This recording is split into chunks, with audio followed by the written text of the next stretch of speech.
Argentina FIFA বিশ্বকাপ হারেনি, আর্জেন্টিনাকে হারানো হয়েছে। এই আর্জেন্টিনার হারার পিছনে আর্জেন্টিনার প্লেয়াররাই দায়ী। আর্জেন্টিনা যখন ইংল্যান্ডকে সেমিফাইনালে হারায়, তারপর আর্জেন্টিনার প্লেয়াররা লাস মালভিনাস সন অফ আর্জেন্টিনা এই ফ্ল্যাগটা নিয়ে ম্যাচের শেষে মাঠে এক কথায় বলা যায় সারা মাঠ ঘুরেছিল, আনন্দ ফুর্তি করেছিল। লাস মালভিনাস সন আর্জেন্টিনা এর আক্ষরিক অর্থ হচ্ছে মালভিনাসের দ্বীপপুঞ্জ। আমাদের যেমন ভারত আর পাকিস্তানকে নিয়ে যুদ্ধ হয়, কাশ্মীর নিয়ে যুদ্ধ হয়, তো কাশ্মীর ভারত বলে আমাদের, পাকিস্তান বলে আমাদের, ঠিক তেমনই মালভিনাস একটা দ্বীপপুঞ্জ, যাকে শর্টে ফক আইল্যান্ডও বলা হয়। আর্জেন্টিনা আর ইংল্যান্ডের মধ্যে যুদ্ধ হয়ে আসছে আইল্যান্ডকে নিয়ে। আর ইংল্যান্ড বলে আমাদের, আর্জেন্টিনা বলে আমাদের। 1992 সালে যুদ্ধ হয়েছিল আইল্যান্ডকে নিয়ে। ইংল্যান্ড যুদ্ধে জয় করে এই দ্বীপপুঞ্জটা নিজের নামে করে নিয়েছিল। কিন্তু আর্জেন্টিনা এখনো মনে করে যে এই দ্বীপপুঞ্জটা আমাদের। সেই জন্য ইংল্যান্ডকে হারানোর পর একটা ব্যানার নিয়ে সারা মাঠ ঘুরেছিল যে এই দ্বীপপুঞ্জটা আমাদের, তোমরা যতই নিজের নামে করো না কেন, দ্বীপপুঞ্জটা আমাদেরই।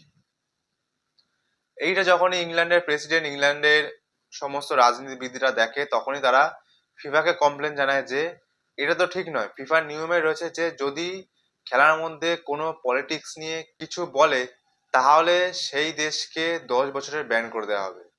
যখনই এই খবরটা আর্জেন্টিনা প্লেয়ারের অর্থাৎ মেসির কানে গিয়ে পৌঁছায়, তখনই নিজের ড্রেসিং রুমে অর্থাৎ নিজ নিজ প্লেয়ারের মধ্যে গন্ডগোল সৃষ্টি হয় আর্জেন্টিনা প্লেয়ারদের, যে আর্জেন্টিনা কত বড় ভুল করেছে। তারপরে আর্জেন্টিনার প্লেয়াররা অনেক থ্রেটের শিকার হয়। আর্জেন্টিনাকে শেষ পর্যন্ত জানানো হয় যে তোমাদের ক্ষমা করা যাবে, তোমাদের একটা জিনিস করতে হবে, তোমাদের এই বছর ফিফা বিশ্বকাপ হারতে হবে। তারপর ঠিক তেমনই হয়। আর্জেন্টিনা যখন স্পেনের মুখোমুখি হয়, আর্জেন্টিনা যেন ফিকা পড়ে যায়।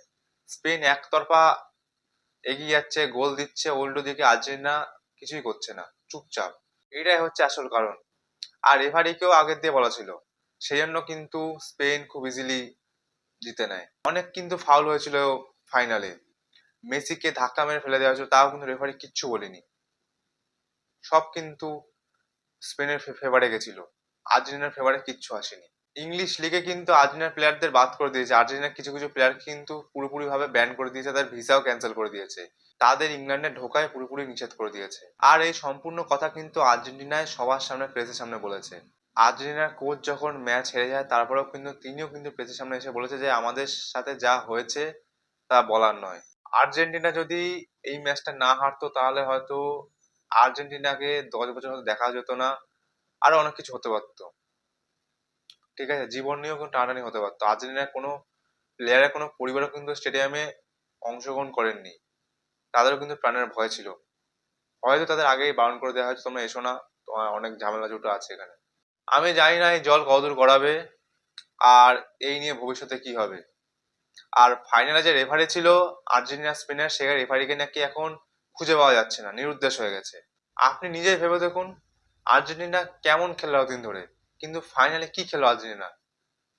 সে চেনা আর্জেন্টিনা এটা পুরো যেন একটা বাংলাদেশের থেকে বাজে অবস্থা হয়ে গেছিল আর্জেন্টিনার। জানি না এই জল কতদূর গড়াবে। আপনার কি মনে হয়, আর্জেন্টিনা কি সত্যি সত্যি ইচ্ছা করে হেরেছে, নাকি আর্জেন্টিনাকে প্রেসার দেওয়া হয়েছিল, সেই জন্য আর্জেন্টিনা হেরে গেছে?